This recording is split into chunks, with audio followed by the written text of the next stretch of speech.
¿Cómo está? Qué gusto poder volver a estar aquí con ustedes. Esperamos que nos acompañe durante la siguiente hora en Catalejo, una mirada profunda hacia horizontes cercanos, el programa del Centro Universitario de Ciencias Sociales y Humanidades en conjunto con Canal 44.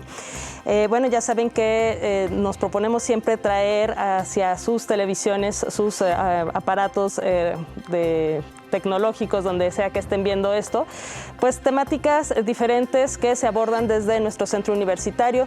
El día de hoy pues no va a ser la excepción, además vamos a aprovechar que acaba de pasar el 14 de febrero para hablar a propósito del amor y las relaciones en un escenario post-COVID.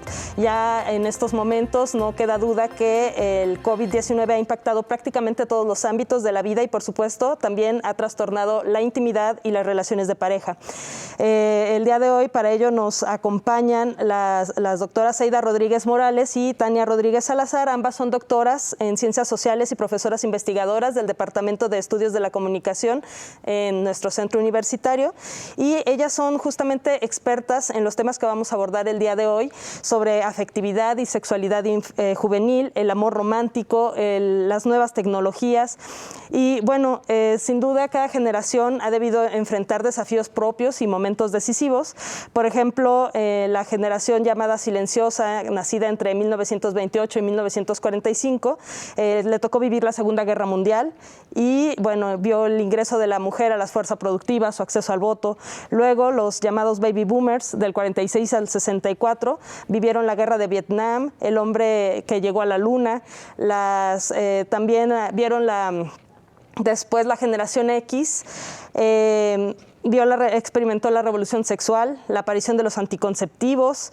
Los millennials, nacidos entre el 81 y el 96, les tocó el ataque de las Torres Gemelas, la aparición de los celulares y las computadoras, y la actual generación, denominada Z, pues nació inmersa en la era del Internet y en un ambiente de inestabilidad profunda, que ahora le ha tocado vivir este encierro con la pandemia. Entonces, justamente queremos hablar con nuestras invitadas del día de hoy, cómo es que impactan estos diferentes sucesos, las opciones de vida, los valores, las percepciones que hay en torno al amor y la pareja.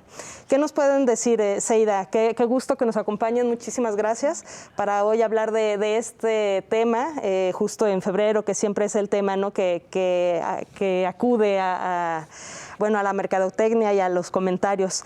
¿Qué cosas han cambiado en los últimos años? ¿Por dónde empezarían este recuento?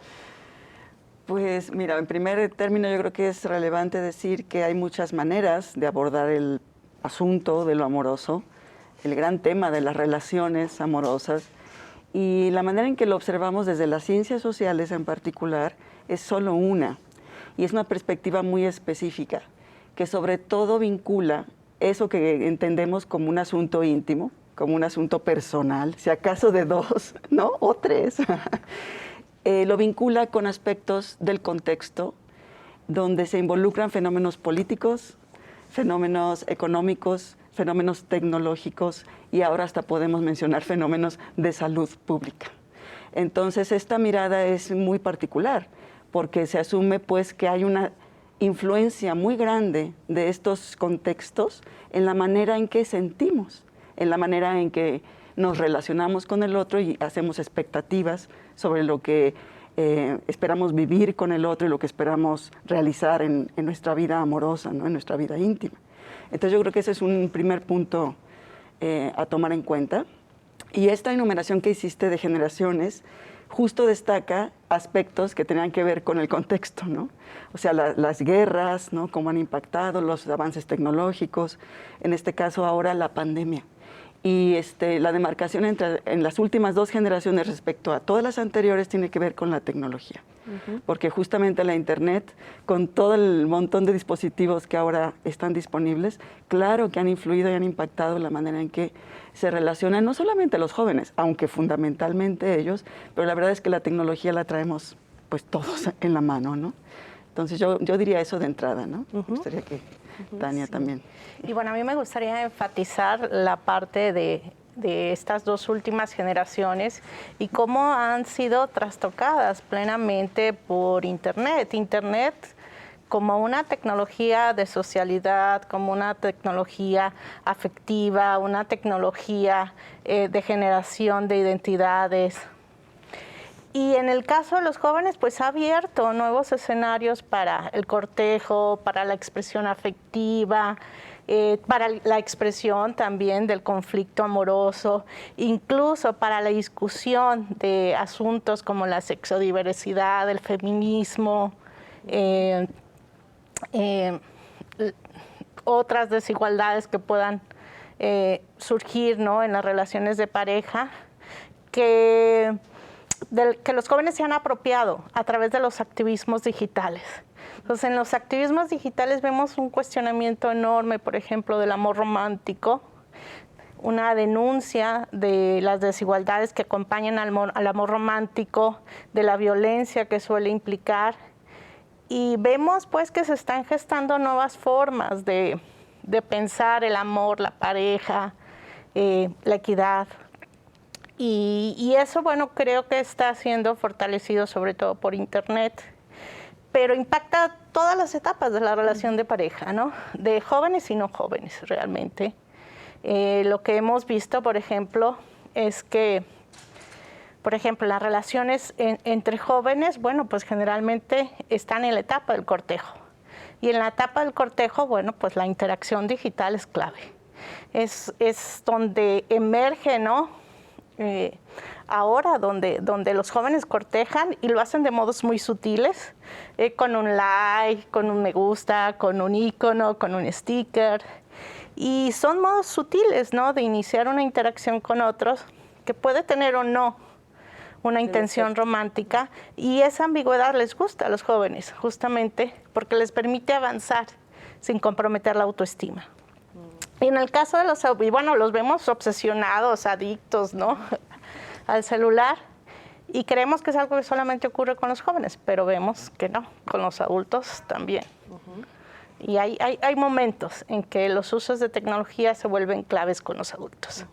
Pero ¿Qué hubiera sido en esta pandemia, con el encierro al que nos vimos todos obligados, sobre todo el primer año, sin las redes sociales, ¿no? O sea, estar encerrados en este contexto, digo que ha ocurrido, ¿no? Antes en las guerras mundiales, pues también se obligaron a estar encerrados, pero sin duda eran otras actividades las que se podían desarrollar.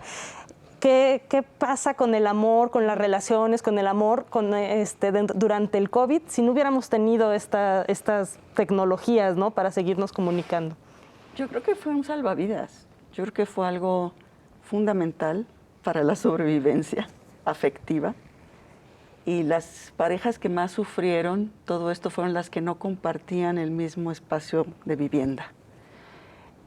Las que lo compartían lo sufrimos también de otras maneras.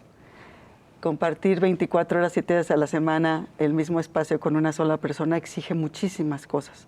Pero para las parejas que eran todavía, digamos, que cada uno vivía en su casa familiar de origen o que no tenían un convenio de pareja de vivir juntos, sino cada uno en su casa, esto fue un reto tremendo. Primero porque se renuncia a la corporalidad. Y en la dimensión de la intimidad y del amor, la corporalidad tiene un lugar fundamental. Y renunciar a la corporalidad es como cercenarse, ¿no?, de una manera muy, muy grave. Quedan las pantallas y queda la posibilidad de ver la imagen del otro y conversar y tener videollamadas muy largas. Y eso por eso digo que fue un salvavidas, porque logró ocurrir la interacción, pero una interacción empobrecida, una interacción cercenada, una interacción que no logró nunca sustituir la verdadera interacción, ¿no? En tiempos obligados de la sana distancia, pues tener relaciones, abrazar a alguien se volvía casi pues pecado, crimen. Enseguida regresamos con la doctora Tania Rodríguez. Vamos a ir al primer corte. Quédense con nosotros el día de hoy hablando el amor en tiempos del COVID aquí en Catalejo. Volvemos.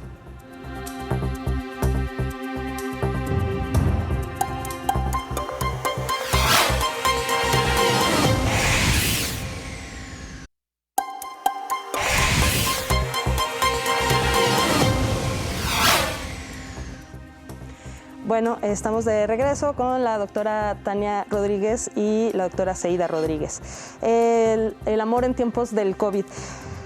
Miren, me pregunto si la situación que se vivió ahora con las tecnologías, más el encierro, la pandemia, que provocó la pandemia, se puede comparar con lo que ocurrió en los años 70 y la revolución sexual en términos de las implicaciones, los cambios que trajo para las relaciones entre parejas, ¿no? En cuestión del amor.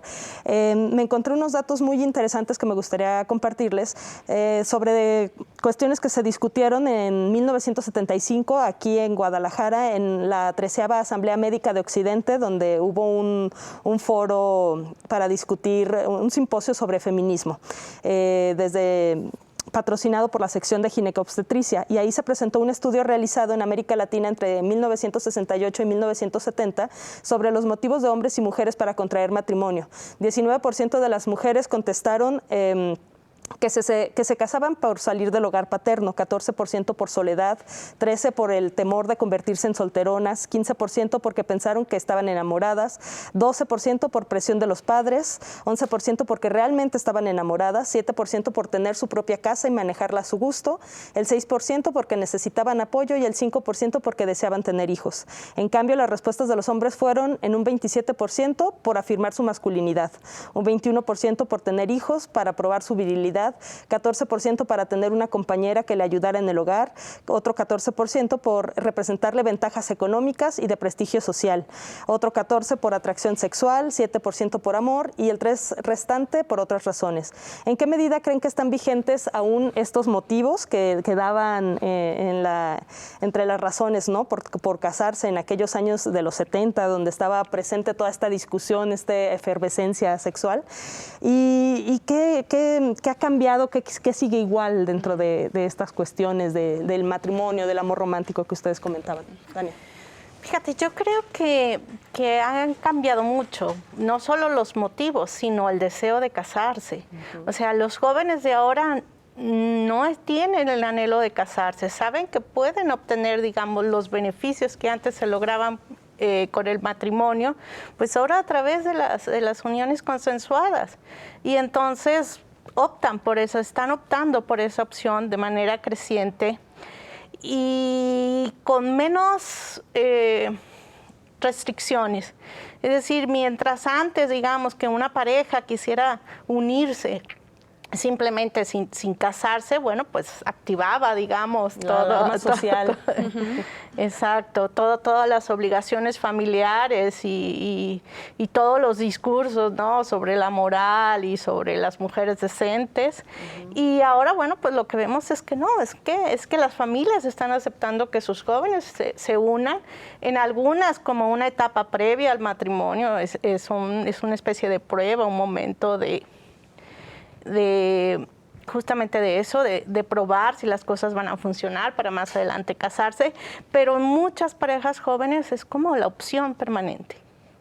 Entonces, claro que están cambiando los motivos. Bueno, las mujeres sabemos también que desean el matrimonio o la estabilidad de la pareja de una manera muy diferente a como lo desean los hombres. Diferencias de género se mantienen, creo que de manera muy, muy tajante. Mientras las mujeres históricamente han deseado el compromiso, han deseado la exclusividad, el amor, ¿no? Toda, digamos, el ideario, ¿no? Femenino es que, bueno, su realización está en casarse, en tener hijos, en tener una pareja, en alcanzar el amor. Y en el caso de los hombres sabemos que no, que el imaginario sociocultural va en otro sentido, ¿no? Para él, bueno, pues es trabajar, es tener éxito económico. Y bueno, la pareja es algo importante, tener hijos y tener certeza sobre los hijos, que es algo que promete el matrimonio, es también importante, pero no lo esencial. Entonces, las mujeres han invertido más emocionalmente en las cuestiones amorosas. Les interesa más. Y están más deseosas del compromiso, sea a través de la unión consensuada o sea a través del matrimonio. Creo que las cosas están cambiando y cambiando de una manera muy drástica. Entonces, ¿las mujeres seguimos buscando el amor? Yo creo que también los hombres, ¿no? Quisiera decir, mira, por supuesto esas cifras que diste son muy diferentes a las que ahora arrojó, por ejemplo, el censo 2020, que nos mostró con claridad que la edad alrededor de la cual se casan hombres y mujeres en México son los 30 años. Esa es una diferencia enorme a esa época donde seguro a los 18 era lo más común, ¿no? Casarse. Ahora tener 18 años es ser realmente un joven casi adolescente, ¿no? Entonces la edad de la unión se ha recorrido, el número de hijos se ha disminuido.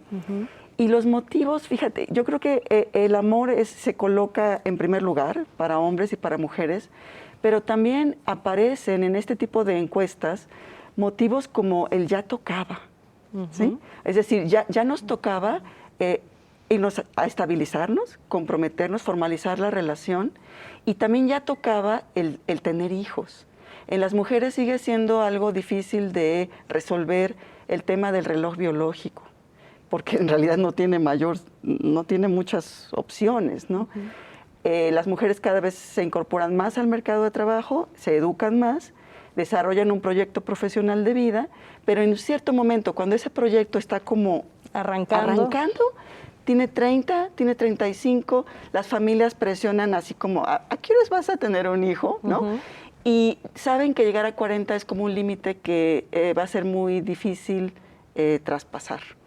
Y eso implica pues decisiones que son muy difíciles, porque una mujer que está apenas como en ascenso en su carrera tiene que suspender, bajarse del camión, ¿no? Como dicen, para decir, ahorita vengo, voy a tener unos hijos y al rato regreso.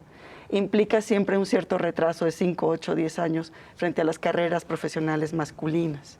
Entonces, todos esos son retos que antes no se tenían porque la biografía estaba perfectamente delineada, digamos. La trayectoria era esta y era un camino seguro, ¿no? Para realizarse con cierta garantía de felicidad, aunque claro que también sabemos que no siempre ha sido así. Por supuesto que no, el divorcio va increciendo y qué bueno, porque significa que las parejas no se sostienen si no están bien. Entonces, qué bueno que culturalmente el divorcio cada vez es más aceptado.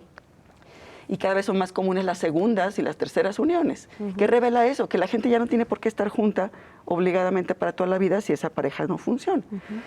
Pero bueno, siguen siendo dilemas, siguen siendo retos que antes, te digo, no, eran como sencillos, aunque te encerraran sus dificultades, ahora son más complicadas. Son decisiones todas que implican elección entre proyectos de vida, elección entre voy a tener hijos o no, elección voy a casarme o no, asumiendo el costo social todavía de cierta sanción negativa que hay, ¿no? En ciertos espacios, grupos sociales. Claro que hay una mayor tolerancia, pero hay también grupos que son más cerrados y que a lo mejor exigen de ciertas maneras que las parejas sí lleguen a casarse, ¿no? De hecho, entre los jóvenes, aun cuando descreen de la institución matrimonial, les encanta casarse por el ritual y muchas veces por la iglesia, aunque no sean realmente creyentes fervorosos, por el oropel, la fiesta, ¿no? Y eso es muy común. Y no hay más que ver el mercado tan amplio y tan caro, ¿no? Las expo boda, por ejemplo, que hay, la cantidad de opciones para arreglar todo ese tipo de ceremonias y la cantidad de gastos que hacer. Es una industria realmente nada en crisis. Nada en crisis. Sí, en medio de la pandemia de todos la gente seguía casando, ¿no? Así es. Entonces no creas que es como una cosa que ya sea de una sola manera, sino que se van diversificando las trayectorias y van adquiriendo nuevos significados las cosas. Los mismos rituales cambian de significación, ¿no? Muy bien, pues vamos a ir a nuestro siguiente corte. Quédense con nosotros. Esto es Catalejo, una mirada profunda hacia horizontes cercanos. El día de hoy, el amor en tiempos del COVID. Regresamos.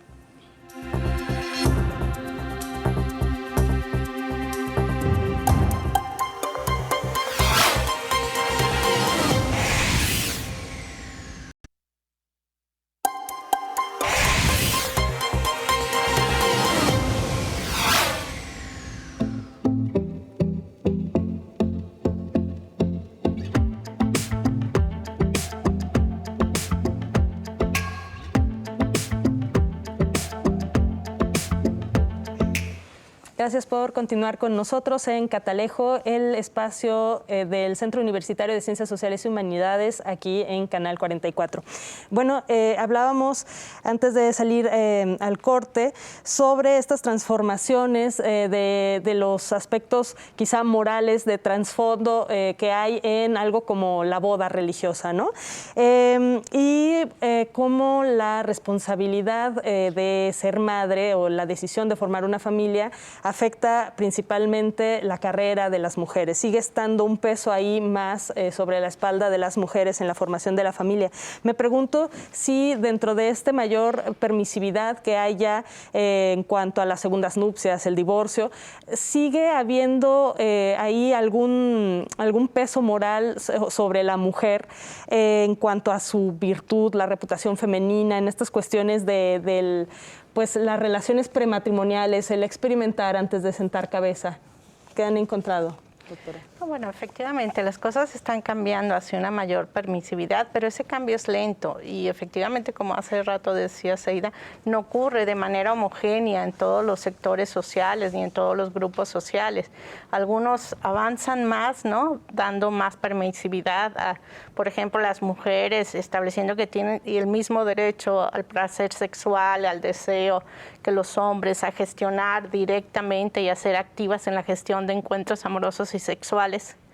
Sin embargo, bueno, hay otros grupos donde se mantienen, ¿no?, las normas tradicionales o están cambiando más lentamente, ¿no? Y entonces las mujeres pues son juzgadas de maneras muy severas y con dobles estándares con respecto a los hombres, ¿no? Por ejemplo, la extraconyugalidad femenina pues es sancionada muy negativamente, se estigmatiza a las mujeres que incurren en ella, pero no así a los hombres.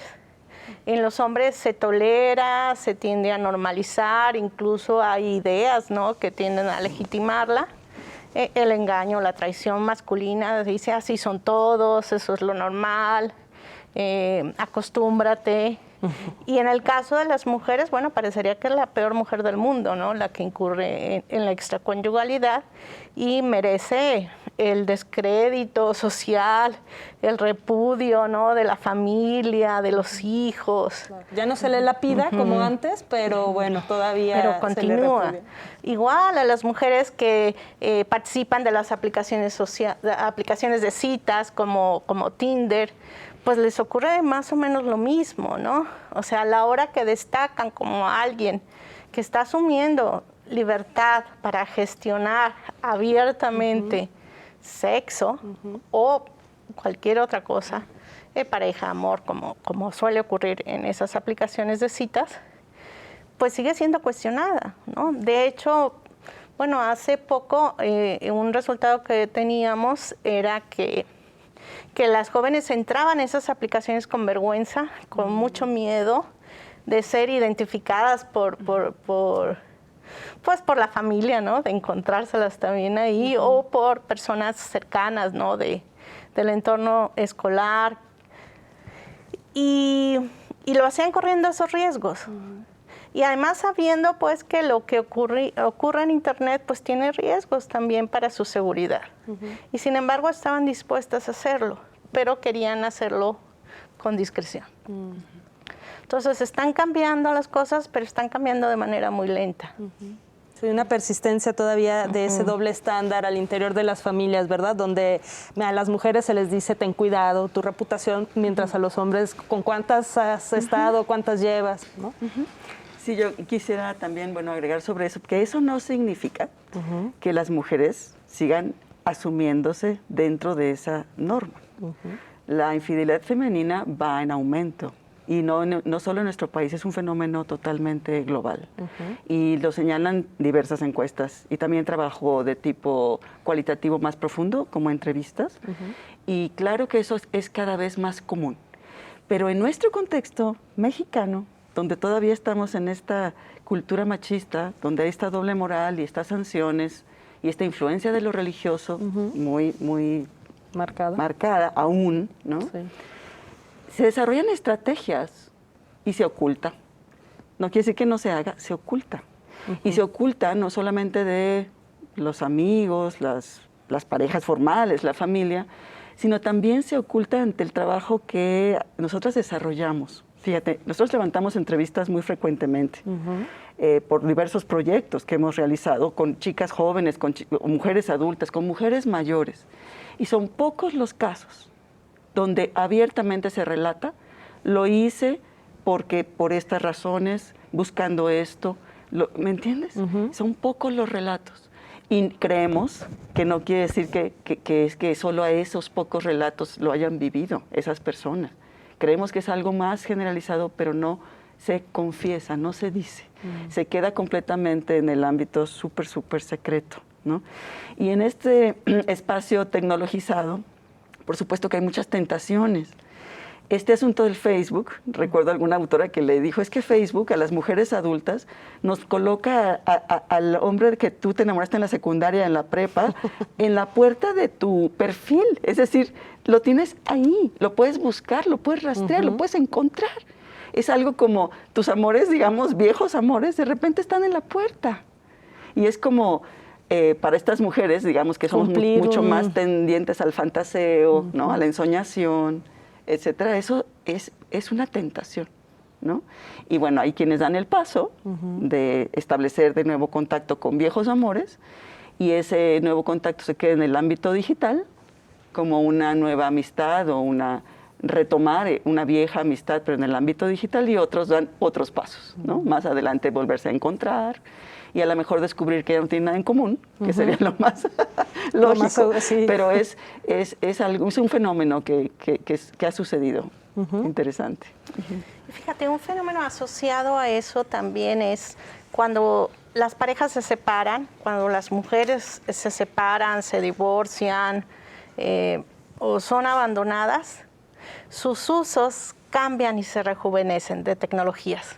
Y entonces comienzan ellas a hacer búsquedas también, abren perfiles en Tinder, conectan con las exparejas a través de Facebook y se abre un nuevo mercado romántico en el cual ellas pues obtienen, ¿no? Nuevas parejas con las que se emocionan tanto que se comportan como jóvenes en el uso de las tecnologías, ¿no? Entonces la pasan texteando, ¿no? Empiezan también a recurrir a postearse mutuamente mensajes amorosos o cariñosos, que son prácticas que generalmente asociamos con los jóvenes. Entonces lo que vemos que la diferencia no es entre ser joven y ser adulto, sino más bien en la situación.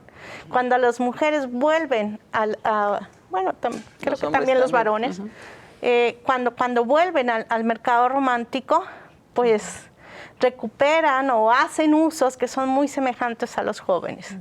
Es decir, porque vuelven a estar en una etapa de cortejo. Las diferencias serían, si no en el uso en sí de las plataformas o de las nuevas tecnologías, sino quizá en lo que buscan conseguir a través de estas tecnologías. O sea, en términos de una relación a largo plazo o solamente sexo, ¿hay una diferencia en términos de edad en los usuarios en este sentido? Lo que vemos es que lo que cambia totalmente los deseos y los anhelos masculinos y femeninos, por ejemplo, son los segundos emparejamientos. Ahí, pues, no sé, no conozco exactamente las estadísticas, pero lo que estamos viendo es que las mujeres ya no desean volverse a casar.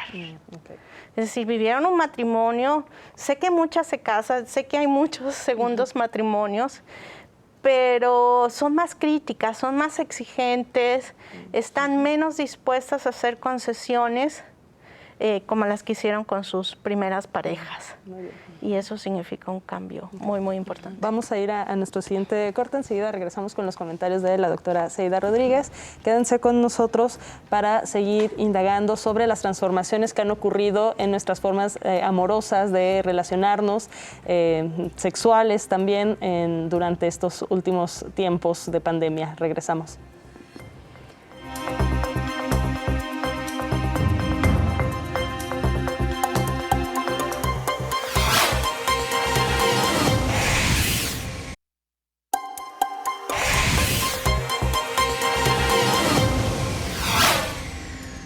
Estamos de regreso, el amor en tiempos del COVID, platicando el día de hoy con Seida Rodríguez y Tania Rodríguez.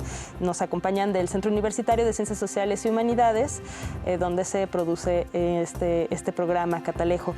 Bueno, de acuerdo con el estudio Insight realizado en España en abril del 2020, el deseo sexual durante el confinamiento se mantuvo más o menos igual en 30% de las personas. Un 40% reveló que tuvo un incremento del deseo sexual durante este periodo y un 40% que le disminuyó el deseo sexual. También, bueno, señala este estudio que hubo mayores peleas y que la tasa de divorcios aumentaron en la primera ola del confinamiento, particularmente en China. Entonces, bueno, al principio de la pandemia se predecía que iba a haber un baby boom porque, bueno, íbamos a estar todos encerrados y seguramente solamente íbamos a querer estar ahí, ¿no?, encima uno del otro. ¿Qué opinan? ¿Qué encontraron ustedes en lo que han estudiado aquí para el caso de Guadalajara? Mira, Almendra, en mayo del 2020, cuando teníamos apenas casi 2 meses de confinamiento, en ese momento bastante estricto en Jalisco, ya ves que nosotros nos incorporamos al confinamiento un poco antes, como 2 semanas antes que el país en su conjunto, se nos ocurrió lanzar una encuesta virtual a través de redes sociales y formulamos un cuestionario muy rápidamente para descubrir algo sobre la cuestión de la intimidad, ¿no? Y tuvimos una muy buena respuesta, estuvo una semana disponible la encuesta y obtuvimos alrededor de 1,500 respuestas, si mal no recuerdo, y las cosas que has mencionado de ese artículo en España se parecen. Hubo personas que nos dijeron que sí estaban con una vida muy gratificante de pareja y muy con un deseo intenso, etcétera.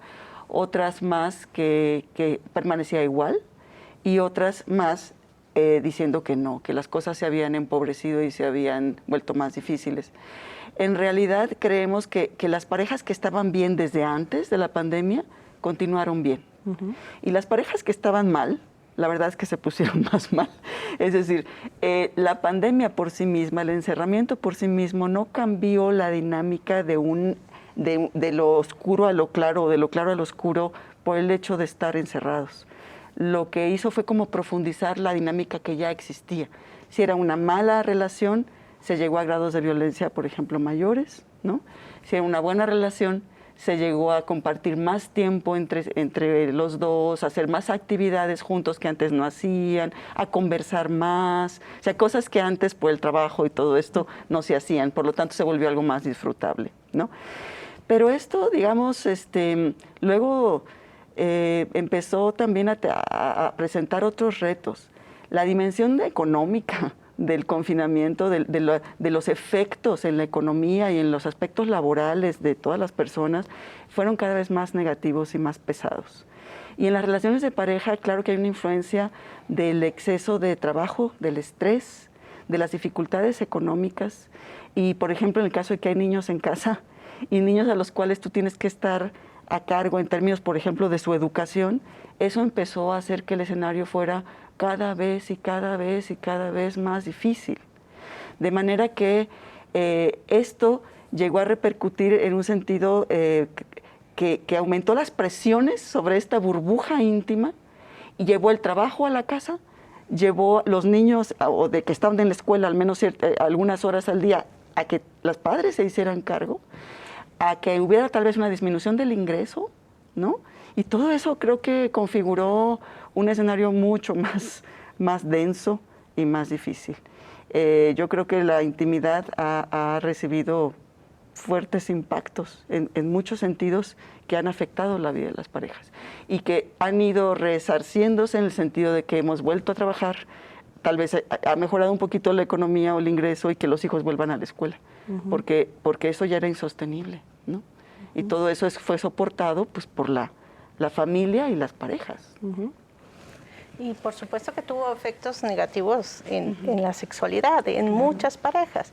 Las parejas que fueron afectadas en términos sexuales, sobre todo durante las etapas de confinamiento, pues son las parejas que no vivían juntas en primera instancia, porque bueno, no había manera de encontrarse. De hecho, en los comentarios cualitativos que hacían sobre las encuestas había una necesidad por encontrarse con el otro que no podía ser sustituida por el contacto a través de Internet. Había personas que nos narraban cómo habían intentado, por ejemplo, tener cibersexo y cómo pues no les resultaba, ¿no? Porque no sentían que fuera lo mismo. Y entonces, bueno, lo que notamos es que, por ejemplo, tener cibersexo, hacer sexting, pues es algo que implica alfabetización, práctica, y al enfrentarlo por una obligación, ¿no?, de quedarse en casa, parecía que no funcionaba de todas las cosas. Sin embargo, bueno, era la manera en que las parejas que no vivían juntas podían tener acercamientos sexuales. Sin embargo, las experiencias que narraron, por ejemplo, de manera abierta durante la encuesta, mostraban, bueno, pues que no había sido tan exitoso sus intentos de tener sexo virtual. ¿De qué edades tuvieron respuestas, más o menos? Ay, pues de un rango muy amplio. ¿Sí? En realidad, el único requisito era como fueran mayores de edad. Sí, mayores de edad para poder, ¿no?, legalmente, y tener experiencia de pareja. O sea, que tuvieran pareja. Okay. ¿No? Hubo algunos interesados en responder. Dijo, yo no tengo pareja, no la puedo responder. Era como un requisito. Para saber si los que tenían ganas, pues pudieron quitarse las ganas, ¿no? Ahora, sí hubo un incremento en el número de inscripciones a las plataformas de ligue. Eso hay datos, ¿no?, que lo ilustran. Hubo un interés por vincularse con otras personas a través de estas plataformas, aplicaciones, etcétera. Sí. Y luego también hubo relatos, testimonios de quienes lo hicieron. Y recuerdo algunos que decían, es que sí, bueno, nos encontramos primero con cubreboca, luego a la siguiente cita, pues a lo mejor ya nos quitamos el cubreboca, y así como un proceso un poco más lento, tal vez, pero luego la creación de culpa, porque esas personas no vivían solas necesariamente. Entonces, traer el riesgo a la casa de regreso, sobre todo si había personas mayores o personas enfermas, también causó tribulaciones, porque, híjole, yo ya me di el gusto, pero estoy regresando a un lugar que comparto con otros y que los puedo poner en riesgo por darme yo el gusto de haber estado con una persona, ¿no? Entonces, no fue fácil. Y otra cosa que dificultó a las parejas que vivían juntas, pues es la falta de privacidad. Es decir, estaban todo el tiempo, pero bueno, si había hijos, estaban los hijos. Las casas pues son pequeñas, ¿no? O sea, no todo el mundo tiene las condiciones como para separarse, aislarse, ¿no?, para tener sexo. Y esa era una de las razones que quienes hablaban de que había habido una disminución de encuentros sexuales en el periodo de confinamiento. Bueno, pues esa era la razón principal, la falta de privacidad.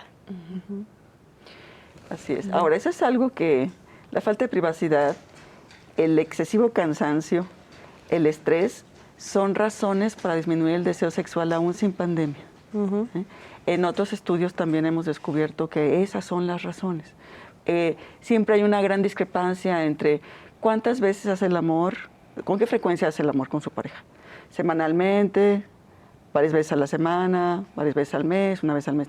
Y en esos datos lo que aparece es que tiene mucho menos ocasiones de sexo que las que desearía tener. Ese es algo muy como evidente del mundo en el que se vive ahora. En realidad las personas querrían tener una vida sexual mucho más activa, con mucha más frecuencia y con mucha más calidad y con mucha más diversidad de prácticas, ¿no? Pero para todo eso se requieren como condiciones de vida que tienen que ver con espacios de habitabilidad, con compartir un espacio. Si se desea, pues no necesariamente las parejas ahora tendrían que vivir juntas, pero sin pandemia podrían compartir cada uno, ¿no?, su propio espacio o ir a lugares, etcétera, y no estar tan cansados y no estar tan estresados. En el mundo de ahora, este filósofo coreano Shul Han le ha llamado la sociedad del cansancio, y en las mujeres esto es aún mayor. Con la doble, triple jornada aún que han tenido mayor, que hacer. ¿no? Los hombres acusan a las mujeres de, es que yo sí tengo ganas, pero mi pareja no. Y es que la pareja, después de que llegó a trabajar, tuvo que resolver cuestiones domésticas, cuidado de hijos, labores reproductivas, y pues... Y eso no lo ven. Y en la pandemia fue terrible, porque vamos a ir a un corte y enseguida seguimos hablando sobre las repercusiones que hubo en este sentido en la pandemia. Quédense con nosotros para, bueno, si se está, ojalá no se esté reflejando, ¿verdad?, en el tema, pero esperamos que les sea de interés. Enseguida regresamos.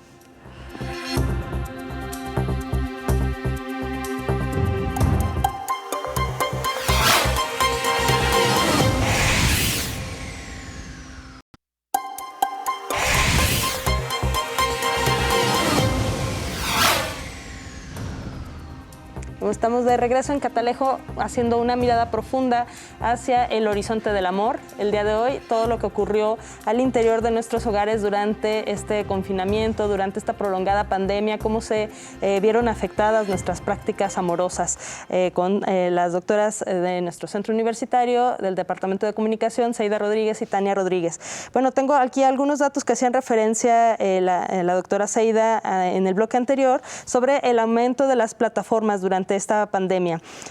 Por ejemplo, tenemos que el dating global, las citas en línea, aumentaron en un 82% más sus suscripciones y usuarios. Los videochats aumentaron durante este periodo un 93%. Los números de mensajes directos se aumentaron entre un 30 y un 112%. En algunas plataformas llegaron a tener hasta 2.2 millones de descargas adicionales. El tráfico en los sitios de pornografía aumentó. En México, por ejemplo, entre el 40 y el 45%. Entonces, sin duda están ahí las nuevas tecnologías de la comunicación afectando, incidiendo en las formas en que nos estamos relacionando amorosamente. ¿Qué pueden predecir, no sé, sobre este futuro de las relaciones amorosas en conjunto con las tecnologías? ¿Se regresará a un previo a la pandemia? ¿Ya están para quedarse este uso de plataformas para tener citas, para romancear? ¿Qué nos pueden decir? No, bueno, llegaron para quedarse. Y la pandemia fue un momento excepcional, ¿no? De incremento exponencial, ¿no? En el número de usuarios, sí, de plataformas de ligue, de aplicaciones de citas, de pornografía, de otras aplicaciones para el entretenimiento como TikTok. Y eso, bueno, implicó pues una alfabetización digital intensa. Los jóvenes, digamos, a lo mejor profundizaron cosas en las que ya habían incursionado, pero otros grupos de edad entraron por primera vez a este tipo de actividades y entran por una necesidad, es decir, por la imposibilidad de interactuar con otros fuera de plataformas digitales. Esto se ha quedado, esto se va a quedar. O sea, por supuesto que quien ya aprendió a usarlos, quien ya aprendió a disfrutar de estas plataformas, pues las seguirá usando en los momentos en que los considere oportunos, cuando tenga alguna intención o alguna motivación específica, ¿no? De cortejo, de gestión amorosa o gestión sexual. ¿Sustituyen definitivamente el ligue cara a cara en un bar, en un restaurante, en la oficina? No, yo creo que no lo sustituyen. Yo creo que más bien se complementan. Y ahora lo que ocurre es que se dan las transiciones, ¿no? A veces se dan las transiciones donde un pequeño encuentro físico, presencial, activa una actividad digital enorme, ¿no? ¿Por qué? Porque se dan el teléfono celular, intercambian el teléfono celular y entonces empiezan a tener sexting, a llevar todo el cortejo de manera digital, como una relación textual.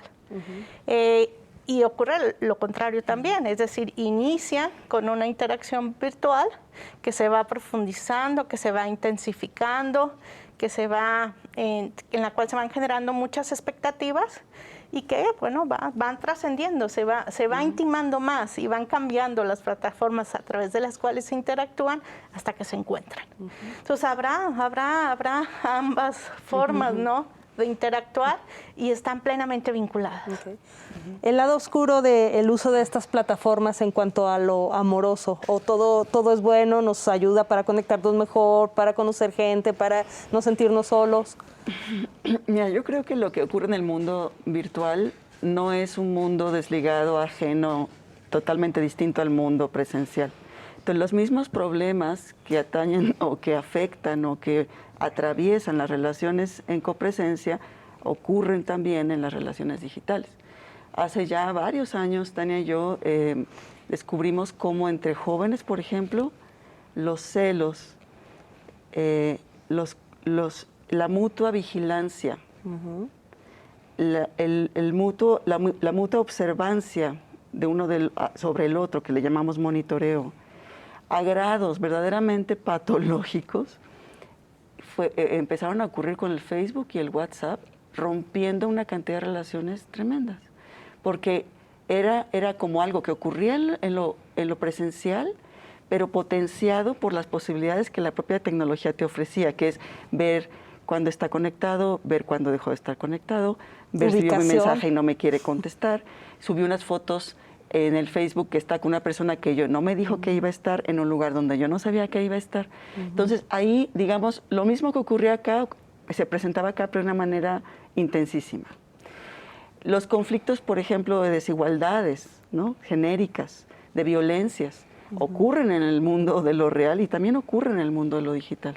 Y ahora también de una manera ampliada, porque la violencia digital, ¿no?, el acoso, por ejemplo, el ciberacoso, ¿no?, que hay hacia las mujeres, viene de desconocidos y ¿no?, entrando a sus redes, etcétera, y no saben ni de dónde están recibiendo esa cantidad de ofensas y de ataques, etcétera, las amenazas, etcétera. Creo que el mundo digital, más bien, las propias posibilidades tecnológicas han favorecido que esos fenómenos ocurran de una manera mucho más exacerbada, ¿no? Pero no es que no ocurran afuera, es que también eso está en el mundo de lo presencial. Es que ya ocurrían, ¿no? Ya ocurría. Y se trasladaron a las interacciones virtuales. Sí. Y se traslada a lo bueno y se traslada a lo malo, ¿no? Y dentro de lo bueno, quisiera agregar que estoy de acuerdísimo con Tania en esto de las transiciones y que las tecnologías llegaron para quedarse, pero también creo que el ámbito de lo privado se ha ensanchado de una manera ya irreversible.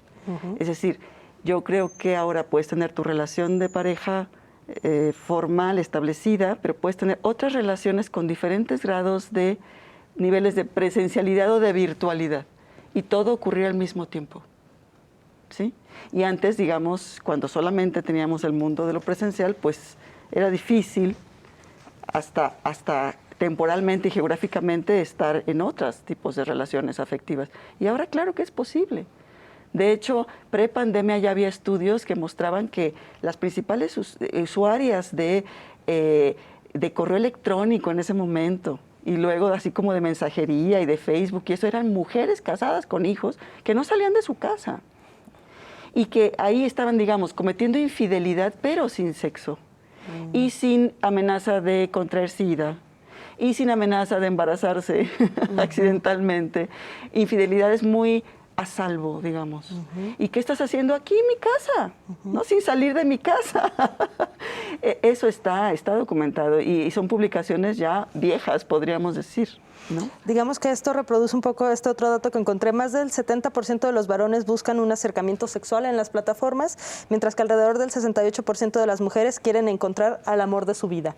Hay una búsqueda más de la mujer de seguir esta búsqueda del amor, pues, de un contacto más profundo, más allá de solamente Yo creo sexo. que no tanto el amor de su vida, pero sí comunicarse. Las mujeres nos gusta hablar, nos gusta dialogar, queremos intimar, pero en términos emocionales. Y a lo mejor, no sé, los hombres. A mí me parece que el dato que tienes es cierto. Es decir, hombres y mujeres desean cosas distintas en las aplicaciones de citas.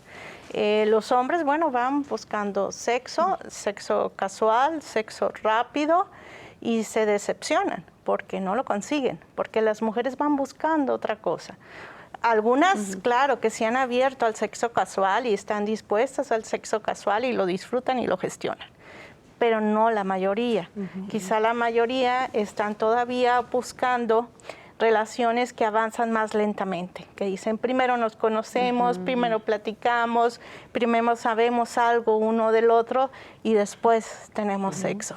Pues ha sido un gustazo poderlas tener el día de hoy aquí platicando sobre estos temas que, bueno, son el amor, que es su especialidad. Entonces, desgraciadamente se nos ha terminado el tiempo. Esperamos pronto volverlas a tener aquí, a poderlas recibir para que nos sigan ayudando a comprender estas transformaciones en el plano amoroso. Muchísimas gracias, Seida Rodríguez, Tania Rodríguez. Gracias. Nos veremos la próxima semana.